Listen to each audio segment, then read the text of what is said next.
Hello everyone, Zoran here, and let's be honest, who doesn't fancy a trip across the pond? The UK is calling with its charming accents, historic castles, and let's not forget the tea. But before you book that flight and pack your bags and your umbrella, let me give you a few tips, just a little something to make your trip as smooth as a freshly poured pint of Guinness. We'll be covering everything from the best grub to how not to get completely lost on the tube, all with a healthy dose of humour because, well, that's how we roll. So buckle up, grab a cuppa, and let's get this British adventure started. All right, let's talk food, shall we? Because no trip to the UK is complete without diving headfirst into their culinary delights. First up, you've got your classics, fish and chips, obviously, best enjoyed by the seaside, preferably wrapped in newspaper. Don't ask me why, it's just the rules. Then there's the Sunday roast, a glorious mountain of meat and potatoes that will leave you wanting to take a nap in a red telephone box. And of course, afternoon tea. Scones, clotted cream, the whole shebang. But then things get a little interesting.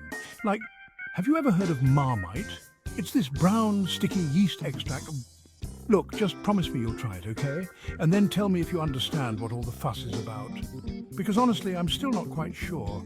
Black pudding, jelly deals, the list goes on. Just remember, when in doubt, smile politely and ask for another cup of tea. It'll all be all right in the end. Now, navigating the UK isn't as simple as hopping on a double-decker bus and shouting, "Take me to Buckingham Palace." First things first, contactless payment is your new best friend. Seriously, you can pay for practically anything with a tap of your card. Queuing, it's an art form here. Whether you're waiting for the bus, the loo, or a table at Nando's, just accept your fate and embrace the queue. Oh, and speaking of the tube, or the underground as they call it, hold on to your Oyster card for dear life. It's a magical card that grants you access to the labyrinth that is the London Underground. And one last thing, remember to look right before crossing the road. It's a simple tip, but trust me, it could save your life. Listen, London can be as expensive as a night out with Elton John. But don't worry, because Zoran's got your back. First off, ditch the fancy restaurants and embrace the street food scene. From savory pies to delicious curries, you'll find amazing food without breaking the bank. And when it comes to attractions, look for discounts and deals online. There are tons of websites offering 2-for-1 tickets or discounted entry fees. And remember those Oyster cards I mentioned?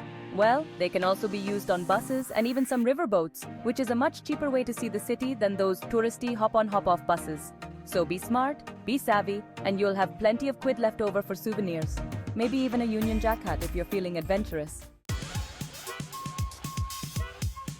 Okay, let's get real for a second. While the UK is generally a safe place, it's always better to be safe than sorry. Think of it like this. You wouldn't leave your house unlocked, right? Same goes for your belongings. Keep your valuables close, be mindful of your surroundings, and avoid flashing large amounts of cash. It's like my mum always says, don't make yourself a target for those pesky magpies. Now, I'm not saying you need to be paranoid, just aware. Stick to well-lit areas, especially at night, and trust your gut. If something feels off, it probably is. And hey, if you do happen to find yourself in a sticky situation, remember those friendly bobbies on the beat. They're there to help.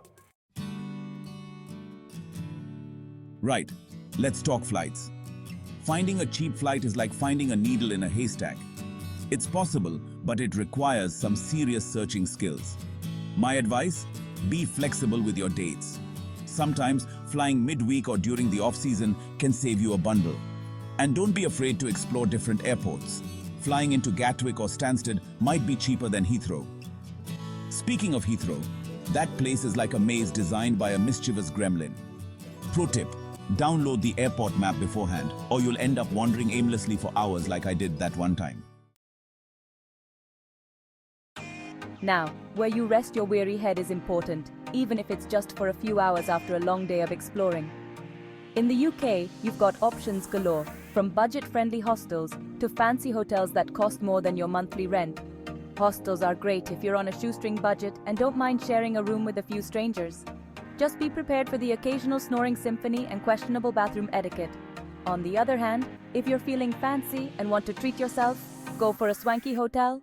You know, the kind with fluffy bathrobes, room service, and maybe even a butler named Jeeves. It's all about finding the right balance between comfort and your bank account. So there you have it, my friends, your crash course in all things UK. We've covered everything from the best bangers to the quirkiest customs. Remember to embrace the unexpected, pack an umbrella just in case, and don't be afraid to laugh at yourself along the way. Now, if you found this video helpful, and let's be honest, how could you not?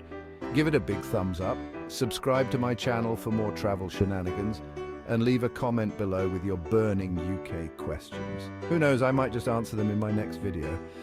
Now, if you'll excuse me, I have a date with a plate of fish and chips and a very large pot of tea. Wish me luck.